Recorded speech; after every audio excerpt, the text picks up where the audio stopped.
Hallo allerseits. Die erste Person, die ich jemals interviewt habe, war ein Anwalt für Behindertenrechte namens Chris Koch. Er kommt aus Alberta, Kanada. Er wurde ohne Arme oder Beine geboren, führte, aber dennoch ein unglaublich erfolgreiches und erfülltes Leben.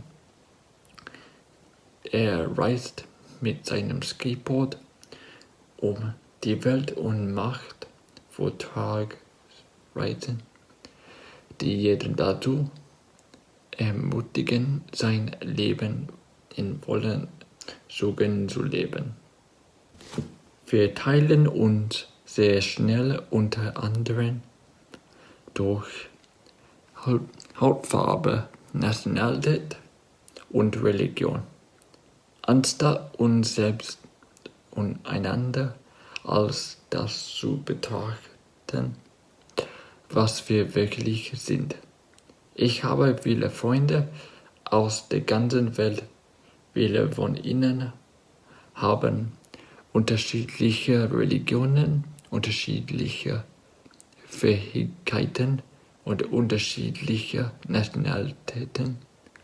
Aber ich beurteile sie nicht nach diesen Aspekten. Ich nehme mir die Zeit, sie und die Kultur ihres Heimatlandes kennenzulernen und zu schätzen. Und ich habe das Gefühl, dass wir nicht viele die sozialen Probleme haben würden, die wir heute haben, wenn mehr Menschen dies tun würden. Chris Koch ermutigt die Menschen, ihr Leben im vollen Umfang zu leben, aber ich denke auch gerne daran, als ob wir auch zusammenarbeiten, um unser volles Potenzial auszuschöpfen, können wir alles erreichen. Hey everyone, this episode is going to be about the first ever interview I ever did in my whole life. And the person I interviewed was named Chris Koch, and he is a disability rights advocate from Alberta, Canada. And he was born without arms or legs, but despite this disability, he has led a remarkably successful and fulfilled life. He goes around the world doing speaking tours and he actually came to our school. Like, he did a speaking tour.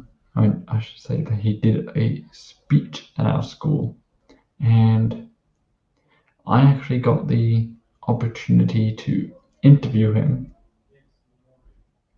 And this is the interview that I'm going to be playing for you now. So I hope you enjoy.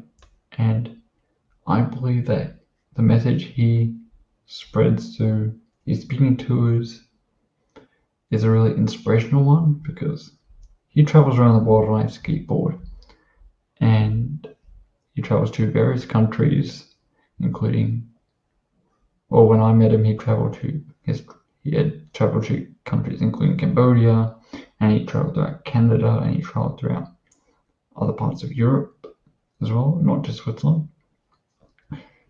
But he spreads a message that is especially important during the current political climate that we've been having this year, like with the various news headlines, I should say. I'm not going to get into any specifics, but you know what I mean. And I believe that because the message he spreads is one, well, his motto is "If I Can," and it's about it's about living your life to your fullest potential. And I also like to think of it as if we were to all come together, like if we were to put aside our differences, regardless of what type of disability we have, or what type of limitations we have, or the color of our skin, or our nationality. Like if we were to put aside all our differences, we could come together and make the world a better place for tomorrow's generation and all succeeding generations after us. And this is one of the ways I interpret it. If I can reach my fullest potential, like if I can bring together all my friends together, we could all work together to make the world a better place. So I hope you enjoy this interview, and if you like, check out his website. It's ifican.ca.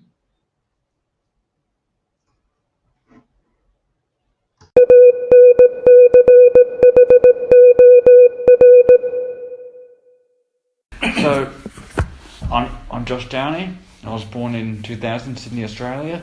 At the age of 2, I was diagnosed with cerebral palsy. And I've gone through many events, both good and bad, and half of which I feel like I have managed to come out of it with a new understanding of myself and the world around me. And the other half, I'm still trying to work on that. And but I'm still looking for answers. Just recently, and which has led me to just recently joining the Model United Nations here at school, which is a big community, so I can raise awareness about the disabled community and represent them in global affairs. And today I would like to hear about how your disability affects you both mentally and physically and the people around you. So first question, how do you spread awareness about having or living with your disability? And this is something I would like to learn more about. Yeah, I guess several ways that I'll spread awareness. I guess obviously the one biggest thing is through the presentations that I do. I guess just talking to people, telling them my story, and I guess for me, I get a lot of questions. I get stares all the time. Every single reaction you could possibly think of to my having no arms and legs, I've had, and it doesn't bother me. It's and that's first and foremost in that it's being comfortable in your own skin, being confident in who you are, proud of who you are, not worrying about that person staring or what kind of questions are they going to ask. Are they going to be rude about it? Hopefully not. And when people do say something that might be construed as inconsiderate or rude or insensitive, I do firmly believe that they didn't intend to. So maybe it's a lack of education. So then I'll take it upon myself to answer questions, and I am more than happy to take a couple minutes, answer a couple questions, and give people the right answer than for someone to make an incorrect assumption. So I'm sure people have made incorrect assumptions about you and your abilities, because there's been a lot of people that have made incorrect assumptions about me and my abilities, or even just the quality of life that I have.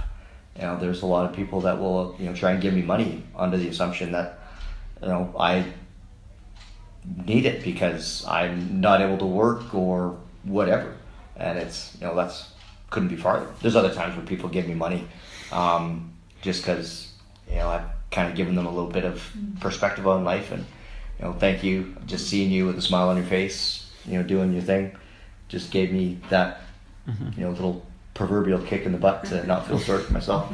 But back to your question. So presentations, answering questions, and then honestly the easiest one, and I think the most efficient, is just doing my thing and doing it with a big smile on my face. So when people see me skateboarding around the city of Basel or climbing up a set of stairs without needing any assistance, I think it's just really, oh wow. And then internationally, when you're in a country like Nepal or Cambodia, where people with disabilities are sort of, cast aside. I think it's, they're seeing a person with a disability in a completely different light. So I think that I talk a lot, so this could be a really long interview. Yeah, just like, Did you pack a lunch? I'll don't worry, I have my ham and cheese sandwich. So, And that is another thing. A good sense of humor will make a huge difference to the people that you meet, as well as for yourself. It keeps you in a lighter mood, especially in the down days. It's nice to be able to laugh. It's important to be able to laugh. Yeah. So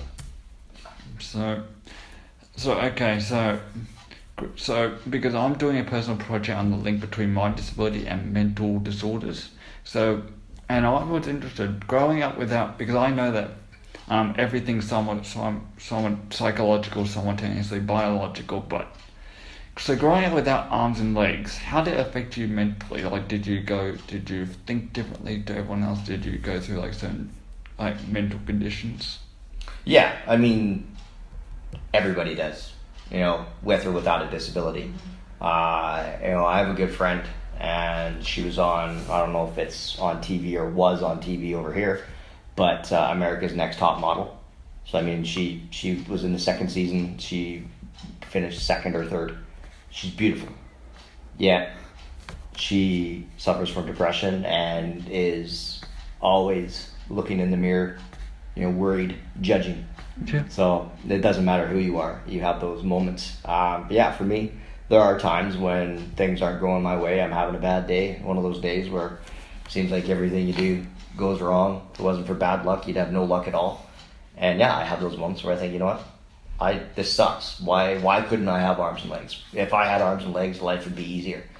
But, that's where up here is the strongest, that 6 inches of space between the ears is, your biggest obstacle in your life, but it can also be the strongest muscle you have in your body. If you have things right up here, it doesn't matter if you have arms and legs. It makes the fact that I'm missing arms and legs absolutely moot. If I think about what I do have, and it's, big heart, good head on my shoulders, endless determination. With that, anything's possible. And that goes back to just being comfortable in your own skin and being happy with who you are.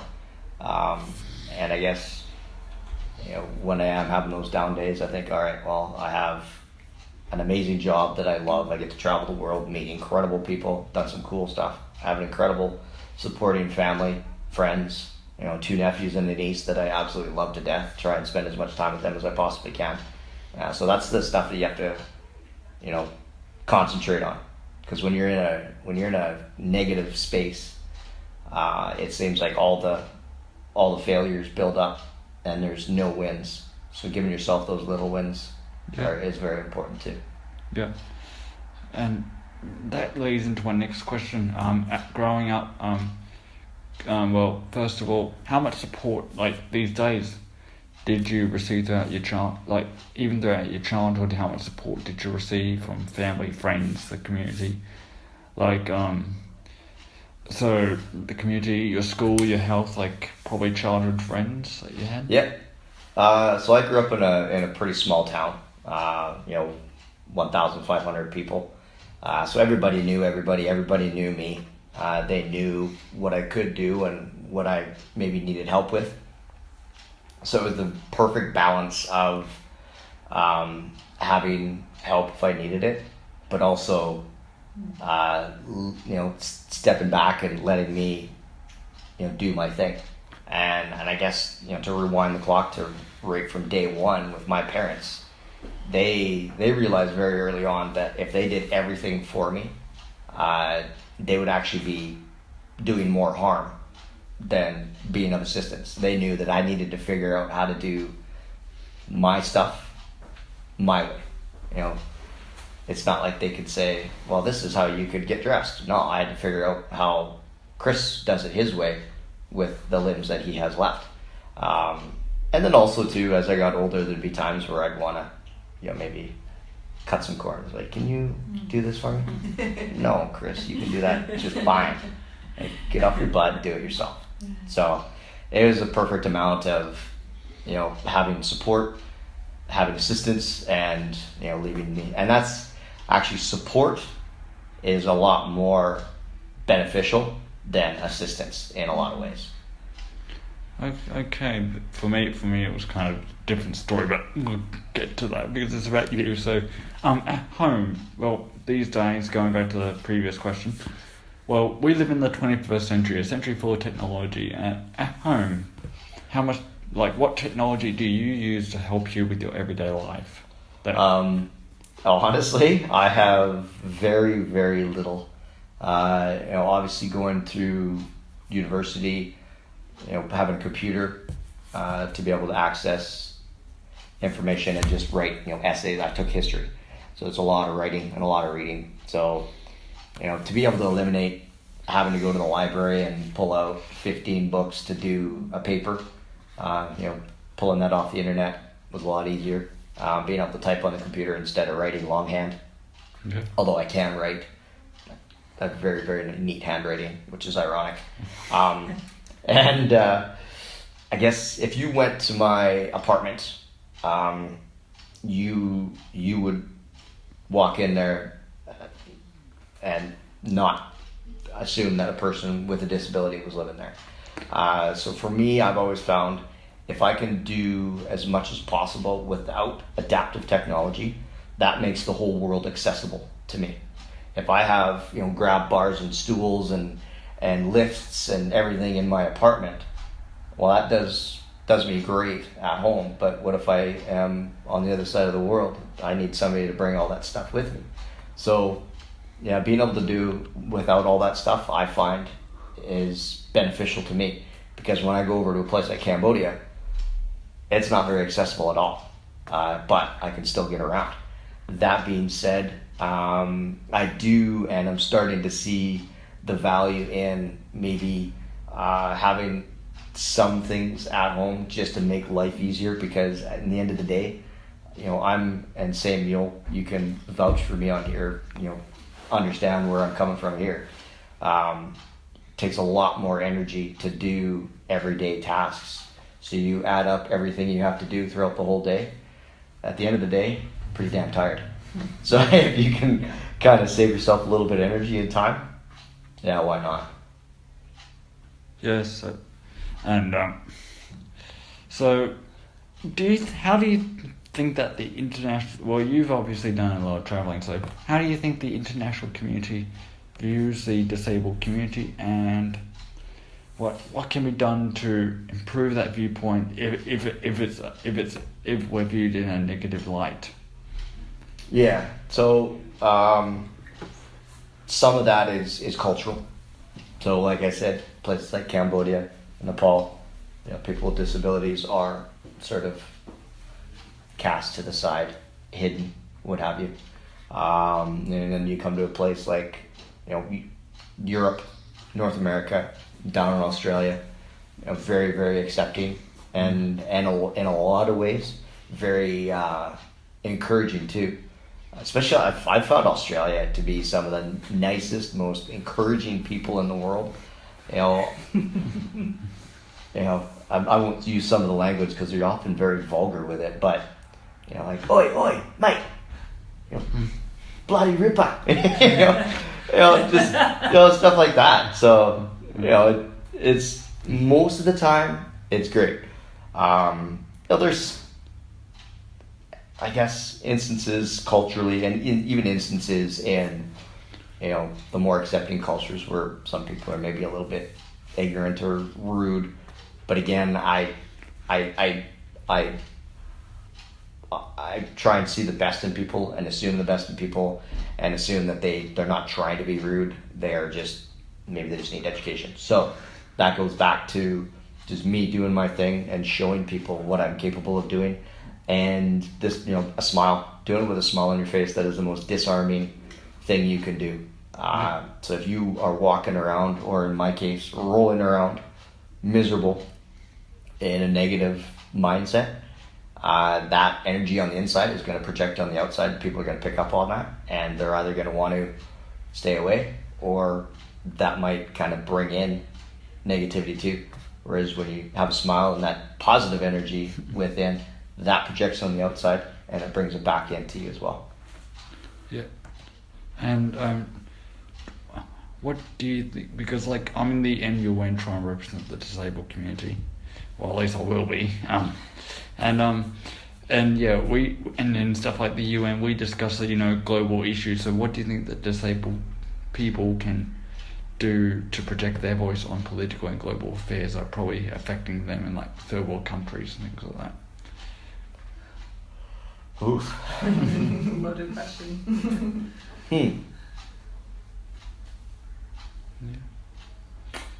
I guess, like anything, having strong, positive advocates. People like, a great example, and I don't know if you've ever heard of them, but for you to identify in from a cerebral palsy mindset or stance or point of view, there's a guy named Zach Anner. Have you ever heard of him? I think I have. He's from the States, I think Austin, Texas, and he wrote a book, and it's hilarious. I read it and I highly recommend it, purely for the name. It's If at Birth You Don't Succeed, and he's hilarious. He's just got a great sense of humor. He has a video series on YouTube called Workout Wednesdays, where he goes on a treadmill. He goes up and down the stairs, and things that he has a heck of a time doing, but he does it with a smile and a good sense of humor.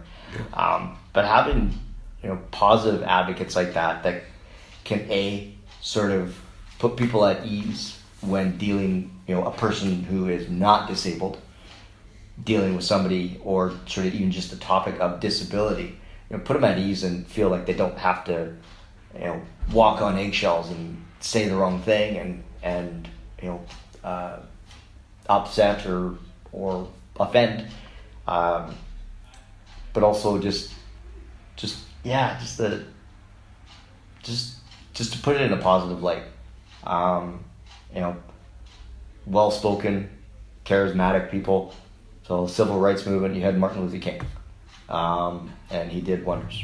Same with Muhammad Ali, and people like Zach Anner, people like Nick Vujicic, people like Kyle Maynard, Spencer West, all people with disabilities that are out there with a great voice, pushing for, I guess, just good advocates.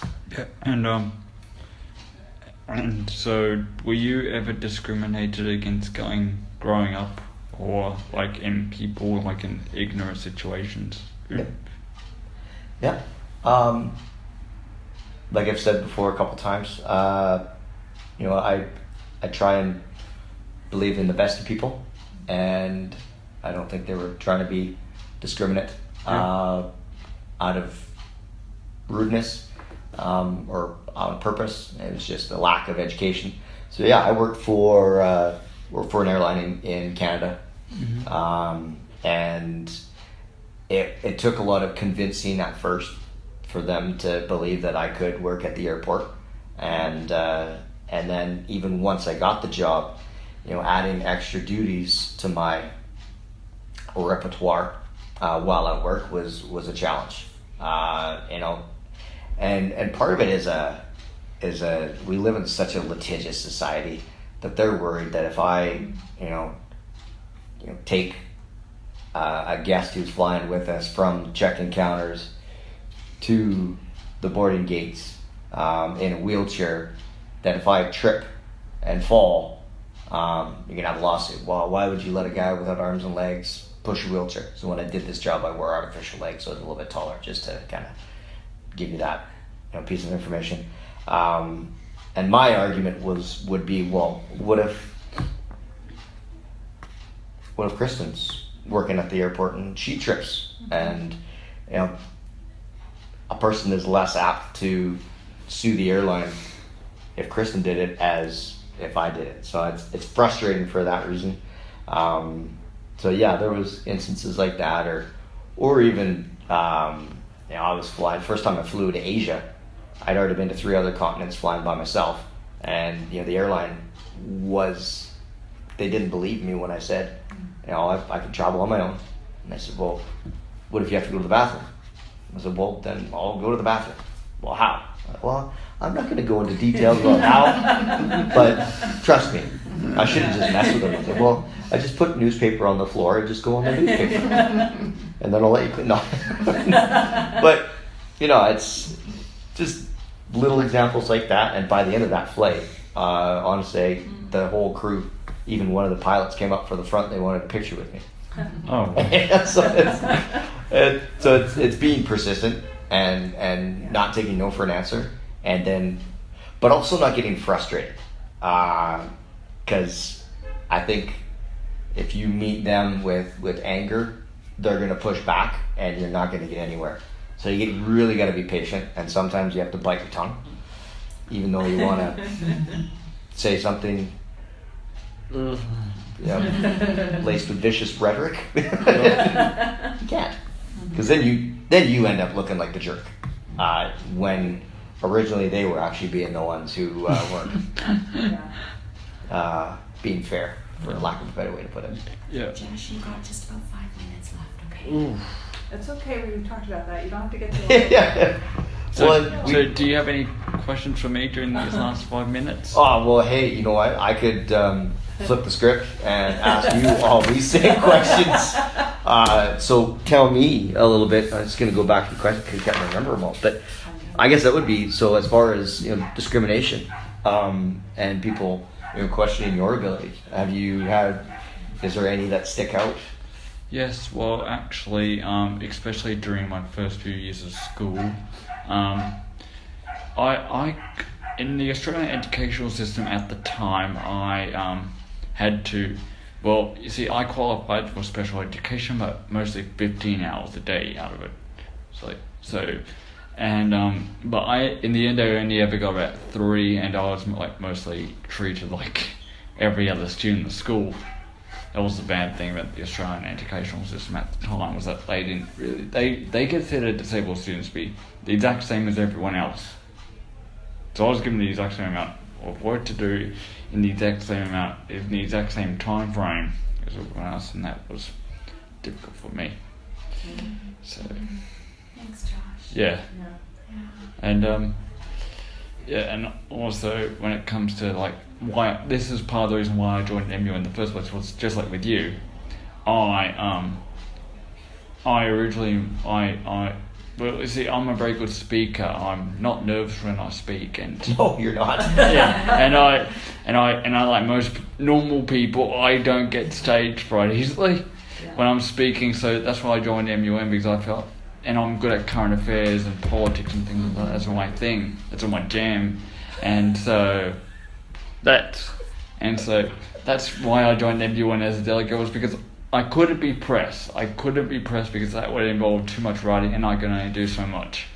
And that would involve, outside looking in. I actually wanted to take part in the thing. So delegate was the best thing, because I could, stand there, represent the community, and also represent other countries in which disabled rights was a huge thing, because then I saw myself looking into the country that I'm representing, trying to put myself into their shoes and understand why they did all this thing like that. Like, just I represented Turkey, which, is good in terms of disabled rights. They still, with the whole Erdogan thing, and that's part of the reason why I wanted to travel the world, just like you, one time.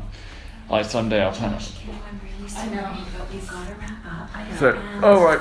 And there's one more thing that Chris Yeah. said. No, I wanted to. So this is my sweater, Yeah. and I have my logo on it. And so if I can, basically, if a guy without arms and legs can travel the world and work on a farm, whatever, anybody's capable of absolutely anything. And I think once you have that mindset, the whole world is possible. So it's the tree of life, but instead of leaves, it's The continent. yeah, it's a map of the world. So I brought you one, and I'm Thank you. really hoping that it's I've subscribed to your YouTube channel. Did you? Awesome. Awesome. Thanks, mate.